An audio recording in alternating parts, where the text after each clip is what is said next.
Stroke देने से medicine की प्रॉपर्टी चेंज हो जाती है और रिजल्ट भी बहुत सारी जगह चेंज मिलते हैं। सबसे पहले मित्रों, जो हम D4 बनाएंगे, D4 से हम पिल्स बनाएंगे दोस्तों।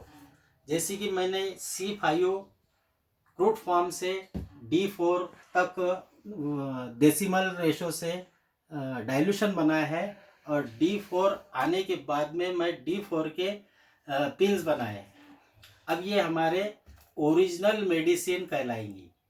ये जो है अब यूजेबल ओरिजिनल मेडिसिन कहलाएंगी हमारी। अगर फर्स्ट डाइल्यूशन मैटी मेथड का बनाना है, हमको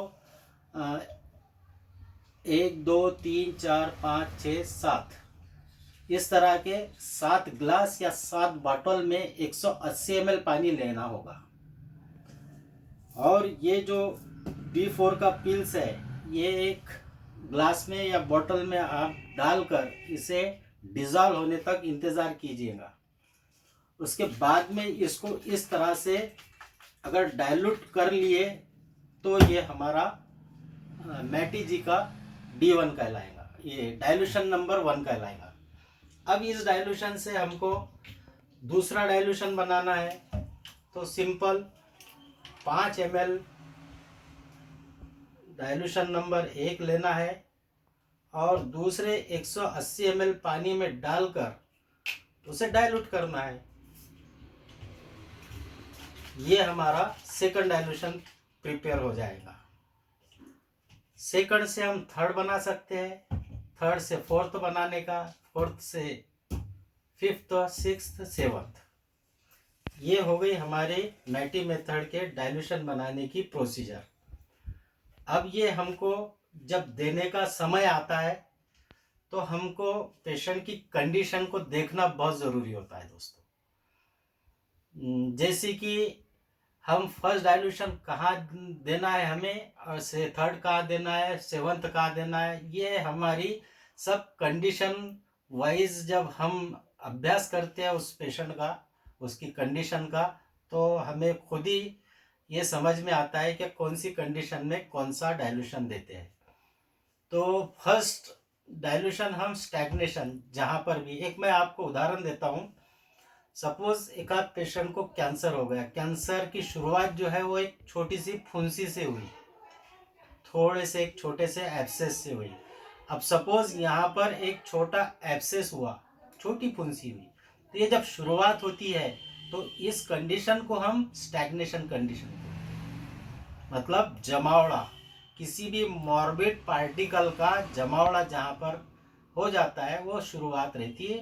फर्स्ट डाइल्यूशन वहाँ पर काम करता है दोस्तों। उसी तरह से अगर यहाँ पर ट्रीटमेंट नहीं दी जाए तो वहाँ पर इन्फ्लामेशन तैयार होता है, पेन होता है वहाँ पर, और इन्फ्लामेशन ऐसी जगह पर हम सेकंड डाइल्यूशन यूज़ करते हैं। तीसरी कंडीशन है पेन।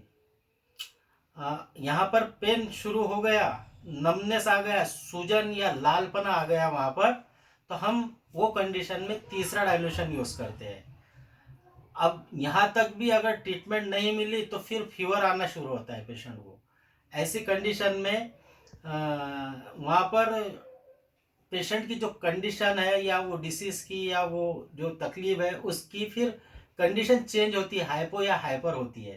तो ऐसी जगह पर हम फोर्थ डाइल्यूशन यूज़ करते हैं।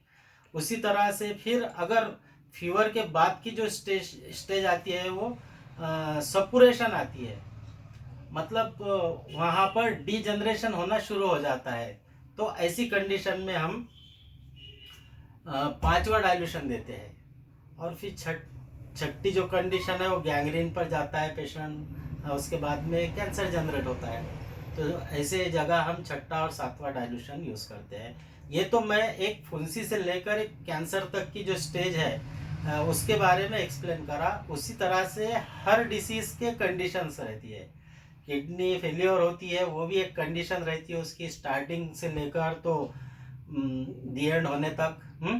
वो अलग अलग कंडीशन, कौन सी कंडीशन में ये रीनल फेल्यूर का पेशेंट है वो चॉइस करके हमको वो डाइल्यूशन यूज़ करना पड़ता है। जनरली किडनी फेल हो गई तो वो डिसीज जो है वो पॉजिटिव हो जाता है। पॉजिटिव डिसीज पर हम निगेटिव दवा से स्टार्ट करते हैं, जैसे कि थर्ड डाइल्यूशन से स्टार्ट करते हैं। थर्ड सूट हो गया तो ठीक है, नहीं तो फोर्थ तो फिफ्थ, हाँ, यहाँ तक हम यूज़ करते हैं। ये हो गया कंडीशन वाइज डाइल्यूशन को देना जैसा।